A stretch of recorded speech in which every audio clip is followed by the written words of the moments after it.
Lucas 16, versículos 22 y 23. Y sucedió que murió el pobre y fue llevado por los ángeles al seno de Abraham. Y murió también el rico y fue sepultado. En el Hades alzó sus ojos estando en tormentos y vio a Abraham a lo lejos y a Lázaro en su seno. Vamos a orar. Oh Señor Dios nuestro,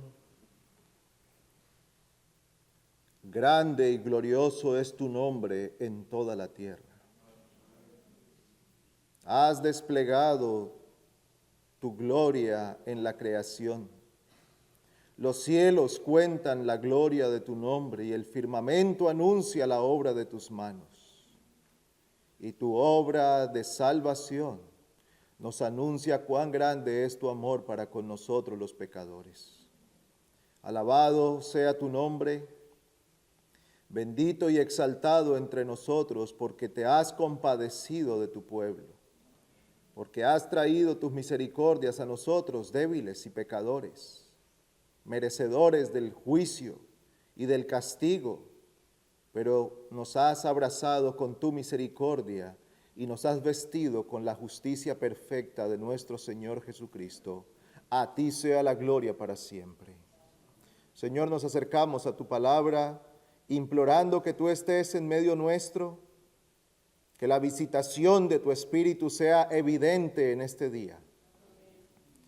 Que tú derrames de tu unción sobre el predicador y sobre los oyentes. Que tu palabra sea exaltada, los corazones purificados, los incrédulos convencidos y la iglesia edificada en la verdad. A ti pedimos esto en Cristo. Amén. El Señor está narrando la parábola del rico y Lázaro. Y dice que murió el pobre y fue llevado, o murió Lázaro y fue llevado por los ángeles al seno de Abraham, y murió también el rico. En un solo versículo, 2 veces se menciona la muerte.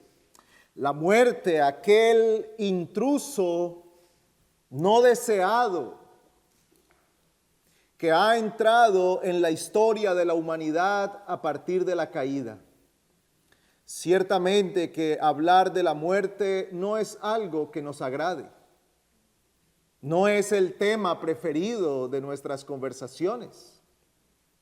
De hecho, algunos prefieren que ni se mencione tal cosa. Sin embargo, la Biblia nos habla de la muerte. El Señor es veraz y no ha escondido de nosotros ninguno de aquellos temas que son necesarios para ser conocidos. Y uno de esos es la muerte. El Señor nos enseña en este pasaje la realidad de la muerte para todos los hombres. Dice el Señor Jesús que sucedió que murió el pobre, y ya nos ha hablado de Lázaro, un hombre en una condición lamentable. Pero también murió el rico, aquel que gozaba de todo cuanto se pudiera pensar en aquel tiempo, todo lo que pudiera obtenerse, todo lo que pudiera comprarse, de todo lo que se pudiera disfrutar, este hombre lo tenía. Pero también la muerte lo visitó. El rico y el pobre murieron. Eran diferentes. Su vida fue distinta, sus condiciones totalmente opuestas. Pero hay un lugar donde los hombres se encuentran y ese es la tumba. Ricos y pobres, una tumba sencilla, tal vez un lugar donde pasa el tiempo y ya ni siquiera se acuerdan exactamente dónde queda. O tal vez una tumba muy pomposa, adornada, pero al final, tumba, el lugar de la muerte. Este es el destino de todos los hombres y será el destino nuestro a menos que el Señor regrese por segunda vez antes. Pero si eso no ocurre, entonces ciertamente usted y yo pasaremos por aquel momento, el momento de la muerte. Entonces, ¿dice algo la Biblia acerca de la muerte? ¿Qué tiene que decirnos la Biblia acerca de la muerte? ¿Por qué morimos? ¿Qué dice Dios en su palabra acerca de la muerte? Pues vamos a detenernos para considerar un poco acerca de este tema. Debo decir que hay en el canal de YouTube, hay 4 sermones que el pastor Ariel Rodríguez predicó hace un poco más de un año sobre el tema de la muerte, y le animo para que los pueda escuchar. Así que nosotros hoy solamente estaremos dando una consideración muy general del tema de la muerte, pero es necesario porque el Señor nos habla aquí y pone este detalle en cuanto a lo que ocurrió con estos 2 hombres. Entonces, ¿qué dice la Biblia acerca de la muerte? Aunque nosotros estamos de alguna manera familiarizados con la muerte, en realidad es algo misterioso y ha sido objeto de muchas especulaciones. Todo tipo de ideas ha surgido en la humanidad, muchas para lidiar con la idea de la muerte. Como ya hemos dicho, no nos gusta pensar en ella. Algunos prefieren que no se nombre para no atraerla. No hable de la muerte para no llamarla. Otros prefieren no pensar en ella porque creen que como quiera va a llegar, nadie se va a librar de ella y al final nos terminaremos muriendo todos. Así que pensemos o no en ella, llegará. Pero la Biblia no nos permite a nosotros tratar la muerte con tal ligereza. La Biblia nos habla acerca de la muerte. Y Romanos 6:23 dice, porque la paga del pecado es la muerte. Este es el castigo con el que Dios advirtió o amenazó al hombre en el huerto antes de la caída. En Génesis 2:17 leemos que Dios le presentó al hombre el árbol del conocimiento del bien y del mal y le dijo que si comía de él, entonces ciertamente moriría. No había tratado el tema de la muerte. Eso era un asunto del que Adán no tenía conocimiento en la práctica. No había habido otro humano, no se había muerto nadie. Él era el primer hombre y hasta el momento no había muerte en el mundo. Sin embargo, Dios le advierte a Adán que si él desobedecía su mandato, que si él pecaba, entonces aquello a lo que se llamaba muerte entraría al mundo. ¿Y qué es la muerte? Pues la Biblia no se refiere a la muerte solamente como algo físico. Es algo en su totalidad. La muerte, en resumen, es la separación del hombre de Dios. En resumen, la muerte es separación. Sí, físicamente es la separación del cuerpo y el alma. Pero hay algo que va mucho más allá de eso, y es la separación del hombre con Dios. La muerte entró al mundo y pasó a todos los hombres, como leímos hace un momento en Romanos capítulo 5. El castigo fue ejecutado el día que el hombre pecó. Y usted podrá decir, un momento, Adán no cayó muerto ese día. El día que Adán y Eva pecaron, ellos no cayeron muertos inmediatamente. Entonces, ¿cómo podemos decir que ellos recibieron la ejecución de aquel juicio o la ejecución de aquella advertencia o amenaza inmediatamente. El hombre cayó de la comunión con Dios y fue separado de Dios.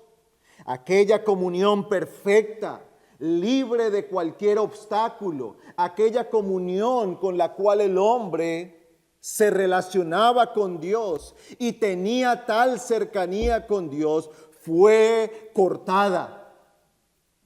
Eso es muerte. Así que la Biblia nos permite a nosotros distinguir la muerte por lo menos en 3 aspectos. Hay al menos 3 aspectos de los que la Biblia nos permite a nosotros hablar acerca de la muerte. En primer lugar, tenemos lo que la Biblia llama la muerte espiritual. El pecado separa al hombre de Dios y eso quiere decir muerte. Porque solamente cuando una persona tiene comunión con el Dios viviente, puede decir que está verdaderamente vivo. Solo aquel que tiene comunión con Dios puede decir que realmente es alguien que tiene vida. Así que esto nos permite afirmar algo que pudiera sonar una contradicción, pero que es cierto. Y es que el mundo está lleno de muertos vivientes. Y no estoy hablando de películas de zombies ni nada de esas cosas. Estamos hablando de personas que tienen vida, que respiran, que piensan, que sienten, que desean, que toman decisiones, son seres responsables, pero que están apartados de Dios y por causa de esa separación están muertos espiritualmente.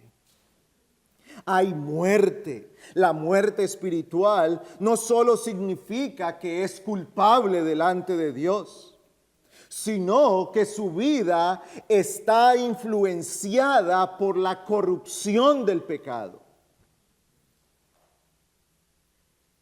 No solamente el hombre es culpable de pecado, no solamente somos vistos como personas injustas delante del tribunal de Dios, sino también impuros, gobernados por la impureza, influenciados por el mal. De continuo el corazón está deseando solamente el mal. Hay un texto muy conocido que describe esto, Efesios capítulo 2.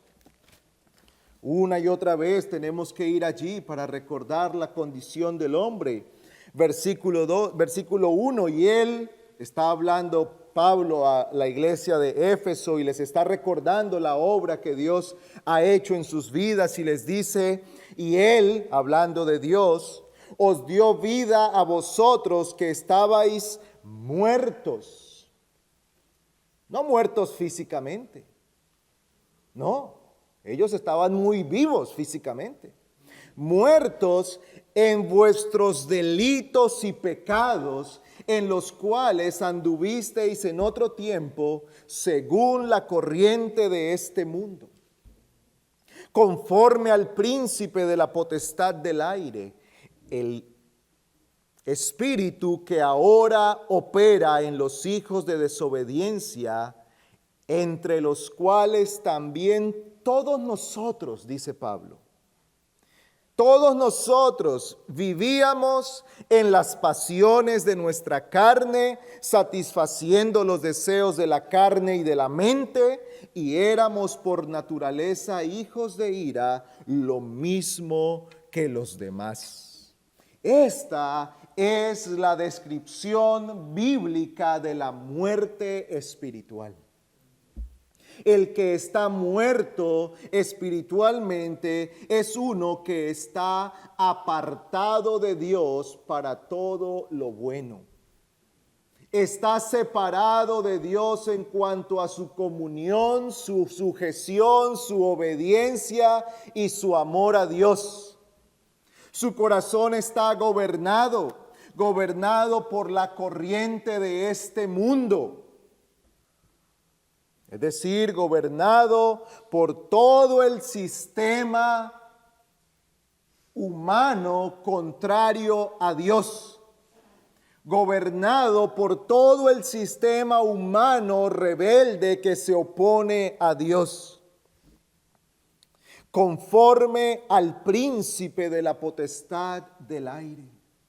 Aquel que está muerto espiritualmente porque está separado de Dios, su vida está bajo el dominio del maligno. El diablo influencia su mente, sus pensamientos. El diablo ejerce su poder engañoso y lo mantiene allí distraído. Gobierna sus pensamientos, influencia su corazón, sus deseos, influencia sus pasiones, influencia su voluntad para las decisiones que toma.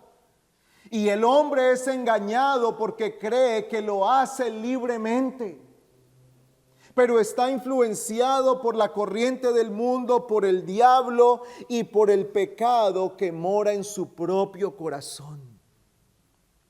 Es su propio Dios, es su propio Señor.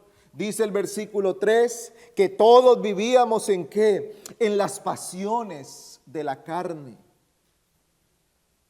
Las pasiones del hombre caído, apartado de Dios. Satisfaciendo los deseos de la mente, satisfaciendo los deseos de la carne. Esa es la muerte espiritual. Pues la Biblia nos habla a nosotros entonces de esta forma de muerte. Y usted se da cuenta que esto es mucho más grave que la muerte física. Porque como vemos en la vida de Lázaro, aunque murió físicamente, él estaba vivo para con Dios. Tenía comunión con Dios y fue al cielo. Pero estar muerto espiritualmente, muerto en delitos y pecados, es la separación de Dios que si no es redimida por la gracia de Cristo, lo conducirá finalmente a la muerte eterna. Hemos hablado de la muerte espiritual. Ahora hablamos rápidamente de la muerte física, que también la Biblia nos habla acerca de la muerte física. Es la separación del cuerpo y del alma. Y esto hace parte del castigo del pecado. Hermanos, no fuimos creados para morir. No fuimos creados para morir. Fuimos creados para vivir en completa comunión con Dios, tener vida espiritual. Y fuimos creados para vivir eternamente en la presencia del Señor. Cuerpo y alma sirviendo a Cristo, gozando de Él, teniendo comunión con Él, sirviendo a Dios y gozándonos de servir a Dios y de recibir las bendiciones de la comunión con Dios. Pero el pecado introdujo la muerte en nuestra historia. Y por mucho que nosotros hoy la tomemos como natural, en realidad no lo es. Hace parte ahora de nosotros, pero no es natural.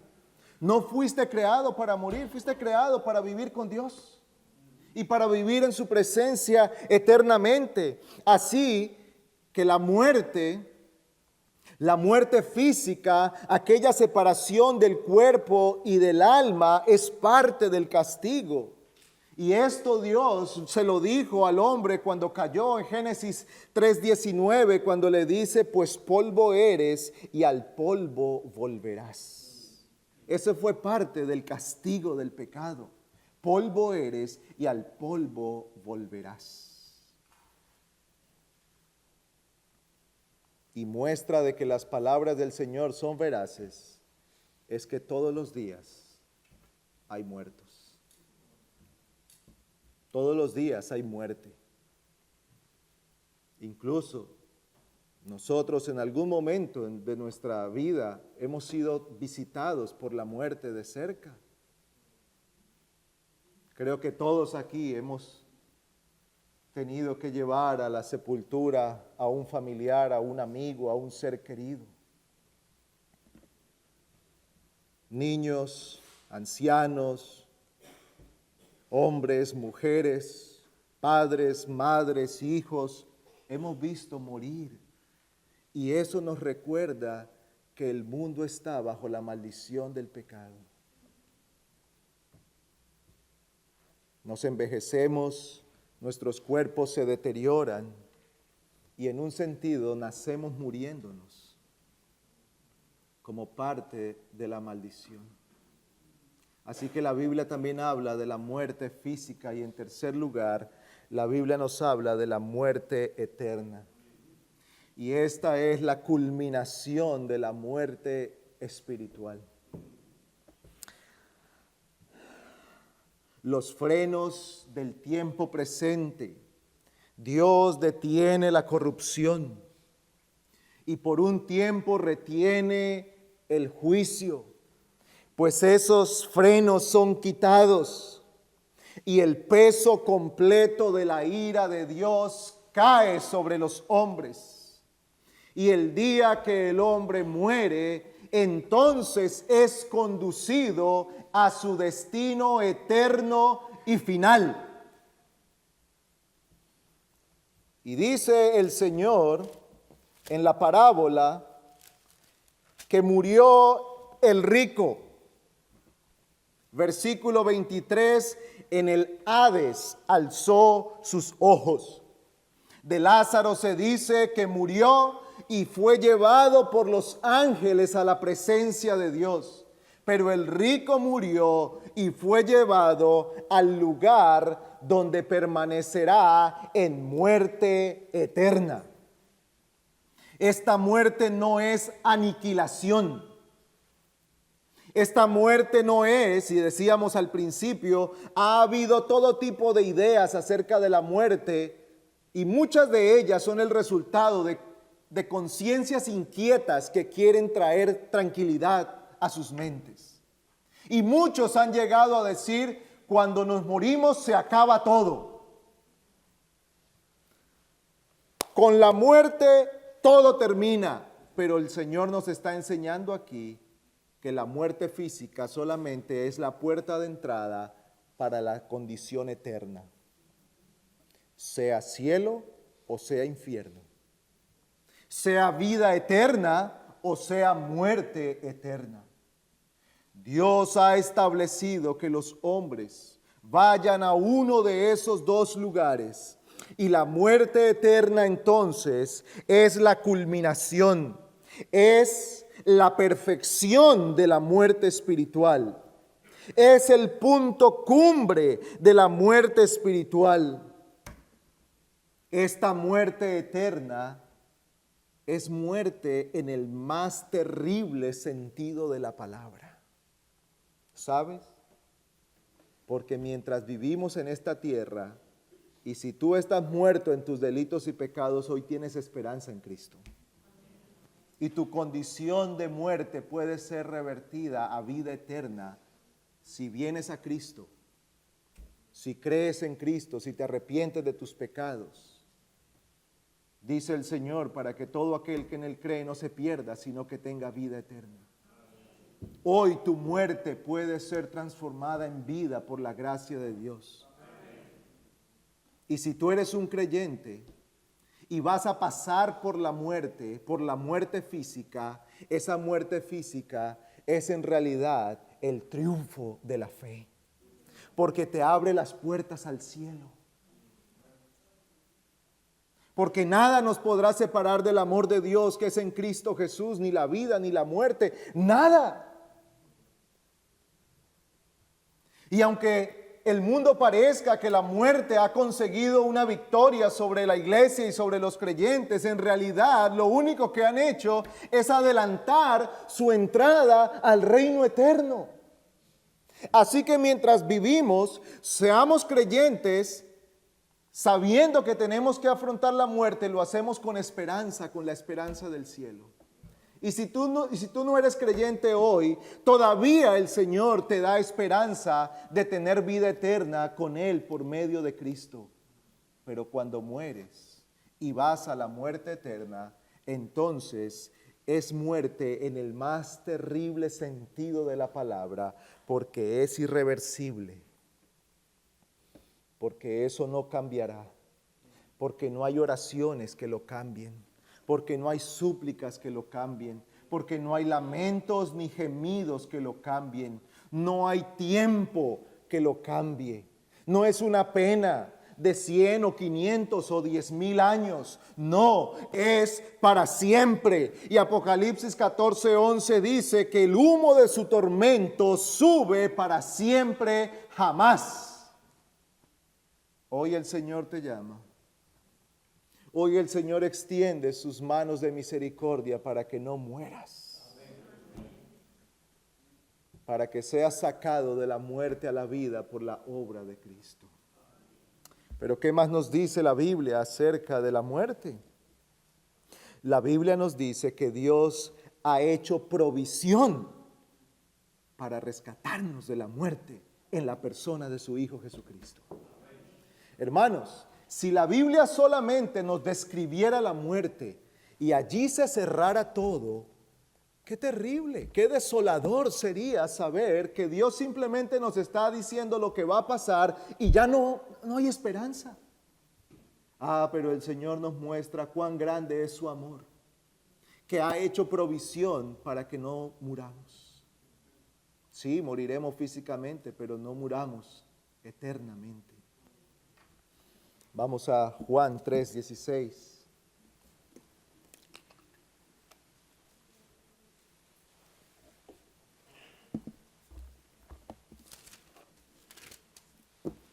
Dice Juan, o el Señor Jesucristo hablando allí, porque de tal manera amó Dios al mundo que dio a su Hijo unigénito para que todo aquel que cree en Él no se pierda, mas tenga vida eterna.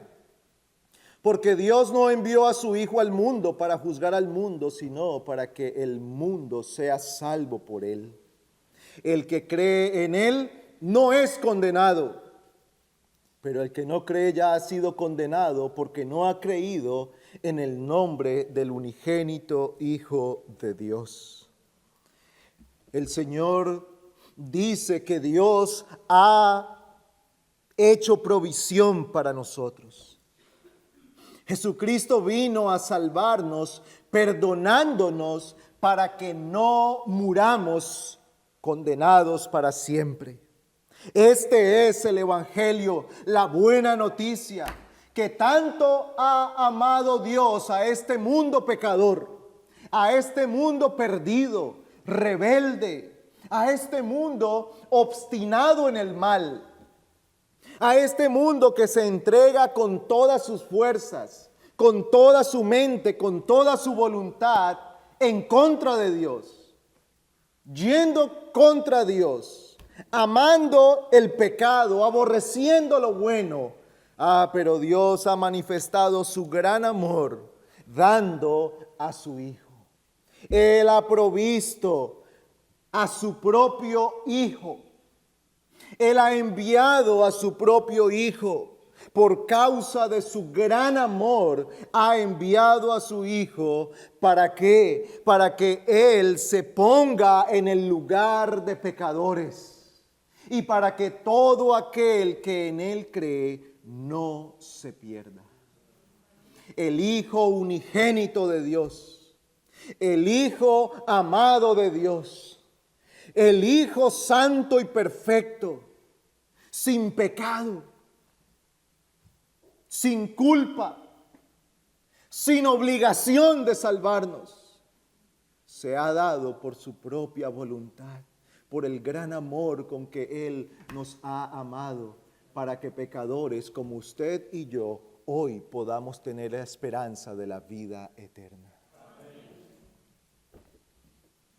La redención y la salvación del hombre son por la gracia y el amor de Dios. Dios ha enviado a su Hijo para que por medio de Él los enemigos tengamos paz con Él. Para que tú seas sacado de la enemistad, seas reconciliado con Él, para que ya no seas un enemigo que va a morir eternamente en el infierno, sino un hijo adoptado y vengas a ser heredero y coheredero con Cristo. Todo esto ha sido conseguido por la bondad de Dios y por la gracia de nuestro Redentor. Dios ha preparado provisión para que nosotros no muramos. Dios ha amado tanto, tanto, dice el versículo, porque de tal manera amó Dios al mundo. Es tal el amor que Dios ha manifestado a las naciones.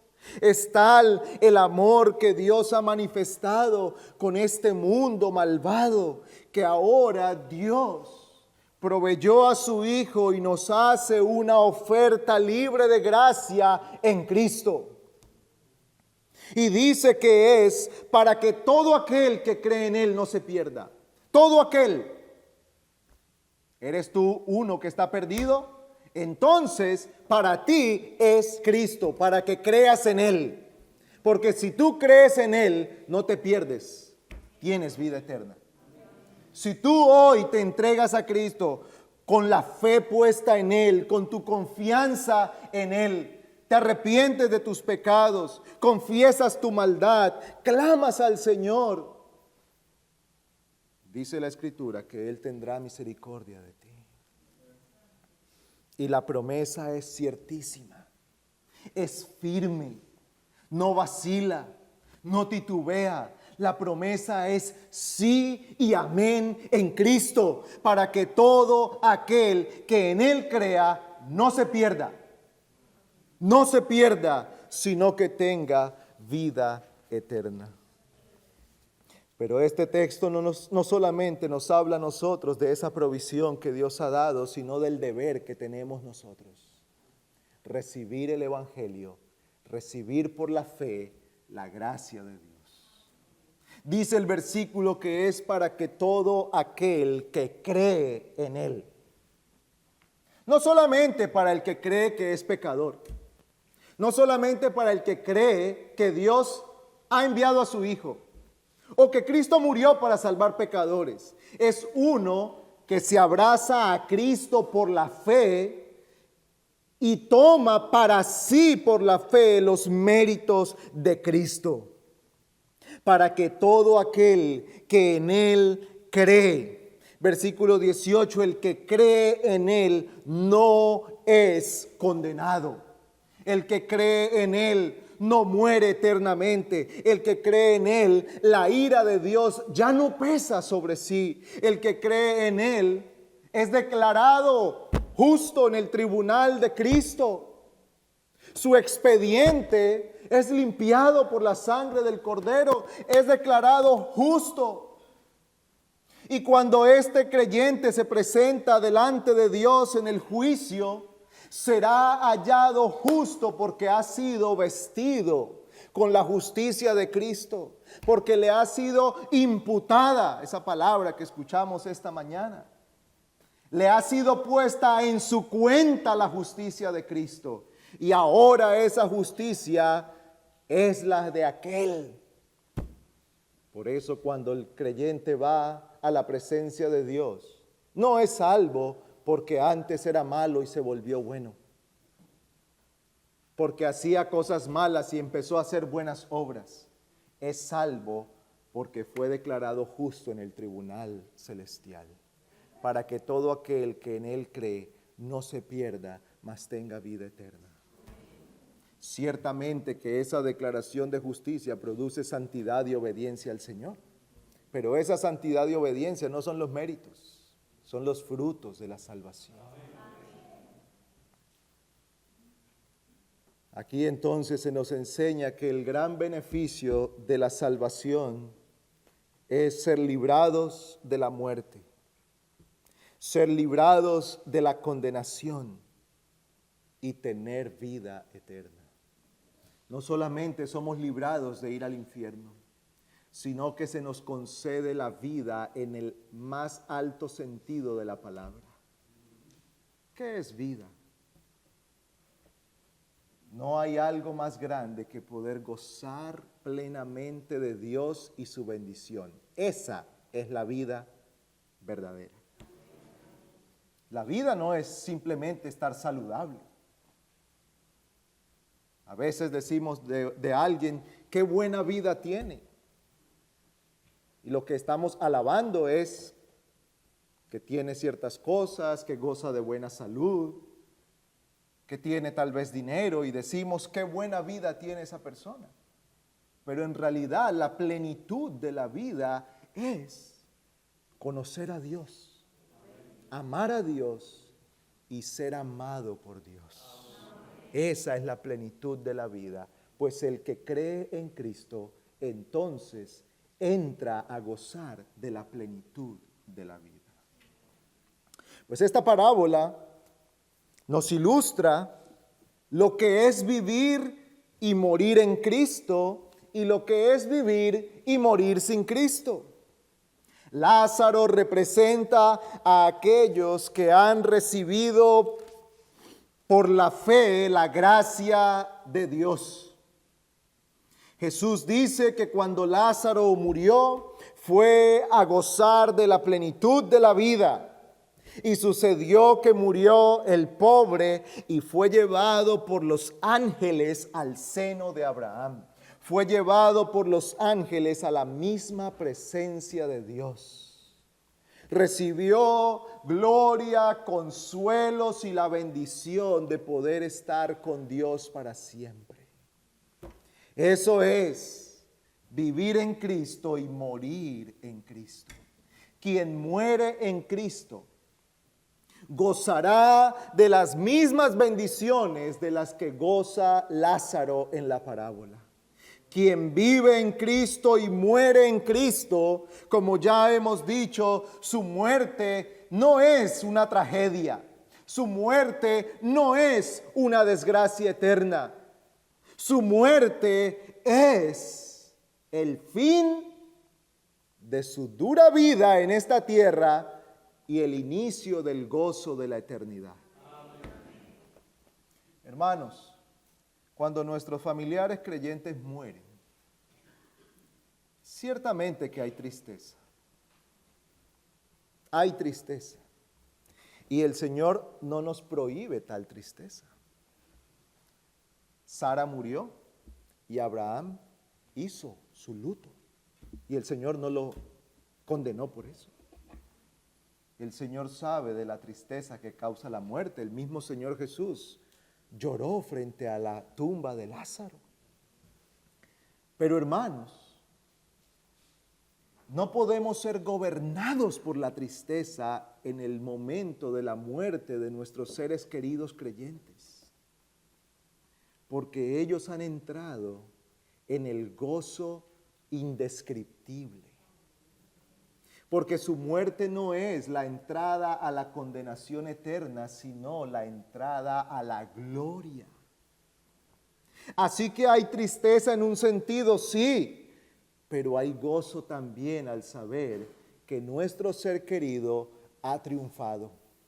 Porque la Biblia dice que el último enemigo que tenemos por derrotar es la muerte.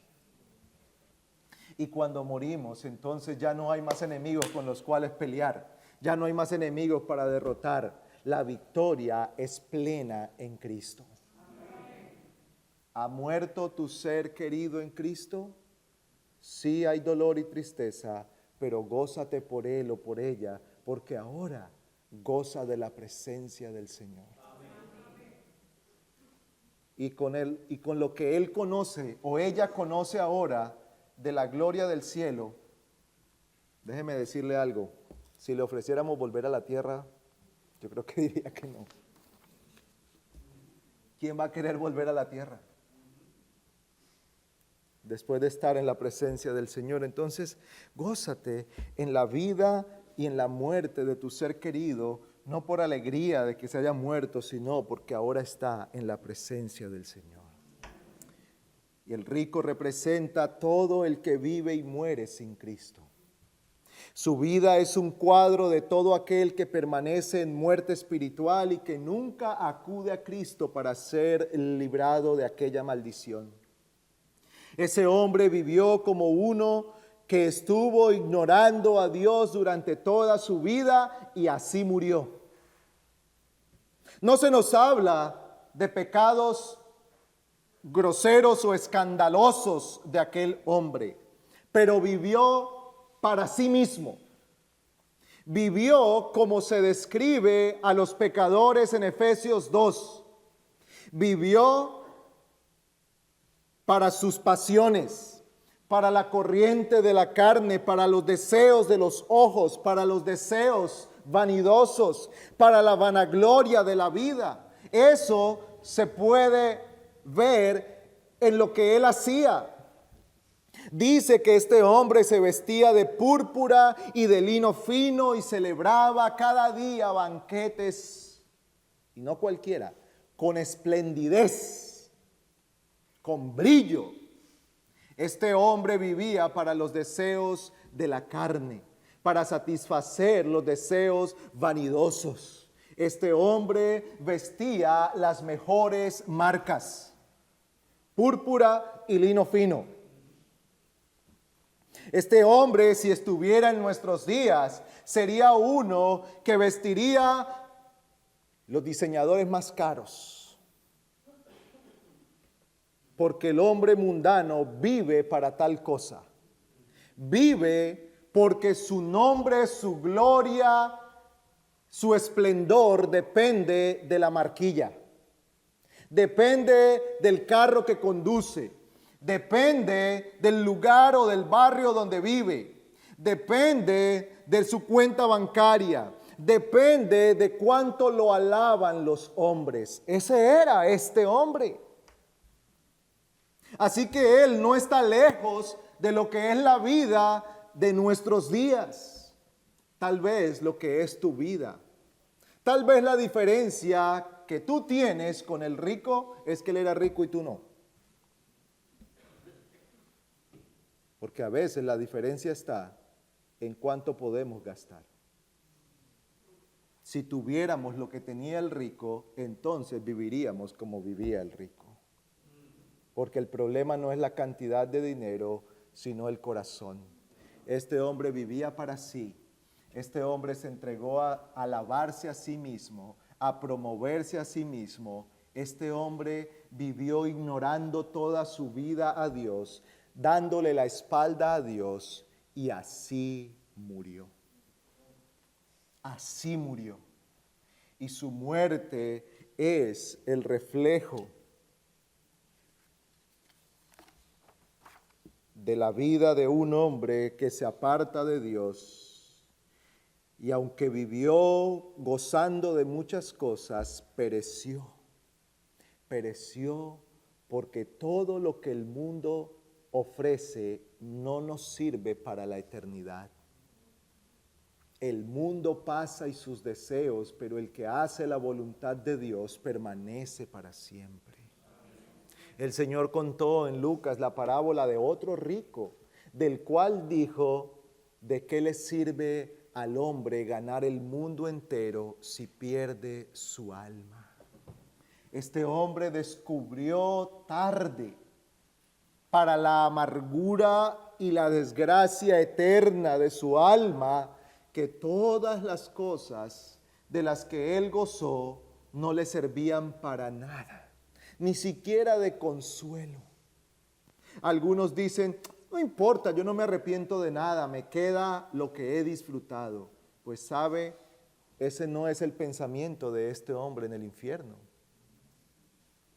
Cuando, si el Señor lo permite, y continuamos mirando lo que ocurrió con él, este hombre no estaba en el infierno diciendo: estoy atormentado, pero me queda lo disfrutado. No, él estaba en miseria.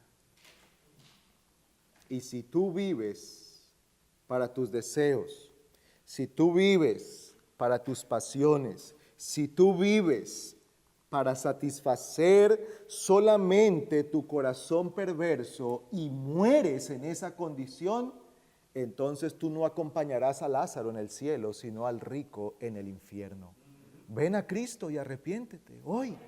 Acude a Cristo y arrepiéntete hoy. Finalmente, hermanos, una vez más, al hacer memoria de la gracia de Dios, hemos de exaltar el nombre de nuestro Señor. El pastor decía, contemplemos la hermosura de la justificación, la hermosura de la obra de gracia de Dios, que Dios envió a su Hijo para que hoy tú y yo, por la fe, tengamos esperanza de la vida eterna, para que creyendo en Él no nos perdamos, sino que tengamos vida eterna. Y eso no es gracias a nosotros, sino a la misericordia de Dios.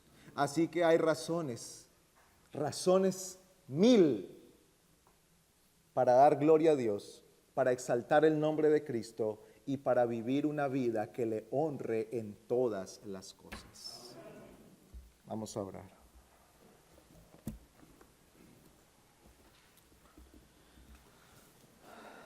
Señor Dios, que estás sentado en el trono y gobiernas con autoridad, que vives y permaneces para siempre y que juzgas con justo juicio. Hoy, al meditar en esta obra de gracia, te alabamos porque te has acordado de nosotros en misericordia. Porque has manifestado tu gran amor para con el mundo pecador. No nos has pagado conforme a nuestros pecados. Todas nuestras maldades nos han apartado de ti. Como ovejas nos descarriamos. Cada uno tomamos nuestro propio camino. Pero tú nos has recogido para ser parte de tu rebaño. Te alabamos por ello. Señor, oramos dándote gracias también porque en Cristo hay perdón y vida eterna. Porque en Él podemos ser salvos de la condenación cierta, de la condenación que espera a todo aquel que permanece en incredulidad y rebelión contra ti. Señor, mira que entre nosotros hay incrédulos que permanecen endurecidos. Algunos ignorando estas cosas, otros son indiferentes, otros hasta se burlan de lo que dice tu palabra. Señor, ten misericordia de ellos. No les pagues según su maldad. Envía tu gracia y el poder salvador de tu Espíritu para que triunfe la verdad en sus corazones, para que Cristo conquiste aquellos corazones endurecidos y se vuelvan a ti y hallen en ti perdón. Gracias te damos porque tu palabra nos alienta y nos recuerda que cuando hayamos terminado nuestra vida aquí estaremos contigo para siempre. Fortalécenos para perseverar hasta el fin. Fortalécenos para batallar con las tentaciones, el pecado. Líbranos de la obra del malvado y del tentador y guárdanos en la verdad. Te pedimos esto en Cristo. Amén.